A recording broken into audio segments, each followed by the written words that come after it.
سر یہ bigger picture میں ان تمام کو لے کر آگے چلنا ہے اور کنفلکٹ سے بچتے ہوئے، ٹکراؤ سے بچتے ہوئے، ہیڈ آن کلوژن نہیں ہونا چاہیے. کوئی راستہ تجویز کریں؟ دیکھیں، ایک ظاہر ہے I am being very very critical of P T I because وہ سب سے اہم پولیٹیکل پارٹی ہے اس وقت.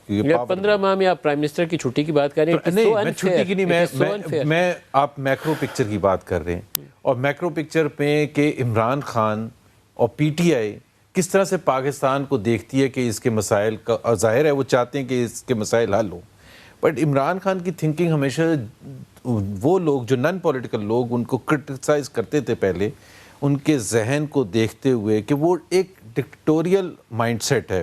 میں ابھی کسی اور اس میں ڈائلاگ میں نہیں جا رہا جی کہ وہ کہے گا نواز شریف بھی ایسے ہیں یا زرداری صاحب، but right now we are talking about Imran Khan.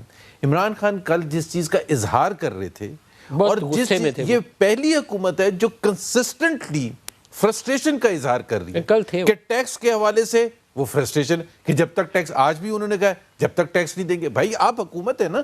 So this is the first time we are seeing a government which is reflecting complete utter frustration کہ وہ یا تو ان کو محسوس نہیں ہوا تھا کہ حکومت میں آنے سے پہلے کہ آپ کے چیلنجز ہوتے کیا ہیں. they thought it is so easy، اور یہ نہ ہونے کی وجہ یہ ہے کہ وہ سنسیئر نہیں ہے، وہ کرپٹ ہیں، اس لیے نہیں کرتے.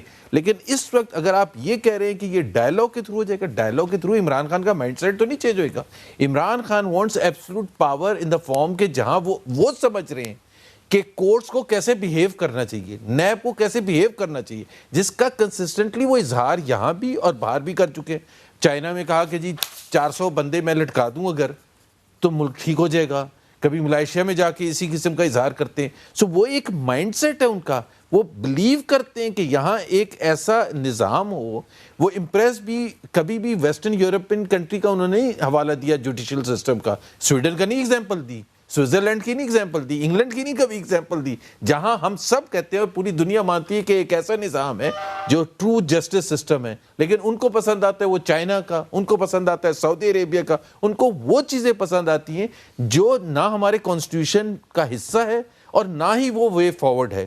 تو میرا خیال ہے یہ ہم بہت مشکل میں ہیں اس وقت، اور یہ کلیش آپ کہہ رہے ہیں جس کی انیشل فیز ہم دیکھ رہے ہیں، میرے حساب سے یہ بڑھتا چلا جائے گا. یہ بڑے اسٹرانگ سائنز ہیں، یہ اتنے چھوٹے نہیں ہیں جس کو نظر انداز کیا جائے، اور آپ کہتے ہیں کہ یہ بڑھتا جائے گا. ایبسولوٹلی، بیکاز وہ ایک طرف فرسٹریشن ہوگی.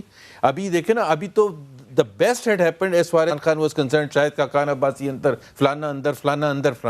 جیسے ہی کورٹس کی طرف سے کوئی ریلیف آنا شروع ہوگا، جینوئن جو ایکسپیکٹ، جس طرح مفتاح اسماعیل ہے مثال کے طور پر، جس طرح عمران الحق ہے جس کا آج پھر 2 ہفتے کے لیے آگے کر دیا، جب یہ طے کرنے کی باری آئے گی کہ کیا انہوں نے کرپشن کی ہے یا نہیں کی ہے، اور جب یہ فیصلہ ہوگا جو میں کنونسڈ ہوں کہ انہوں نے کرپشن نہیں کی ہے، تو پھر عمران خان کی فرسٹریشن آپ دیکھیں گے کیا ہوگی. جب شاہد خاصی بھی باہر آ جائیں گے، جب مفتاح اسماعیل بھی، رانا ثناء اللہ بھی، تو پھر ان کی فرسٹریشن اور بڑھ جائے گی. شاہد خاقان اور مفتاح کے کیس میں تو 100 دنوں میں ابھی تک وہ کہیں پہنچے ہی نہیں. 150 دن تو انہیں کتنے دن اور اندر ڈک لیں گے؟ ریفرنس نہیں فائل ہو سکتا.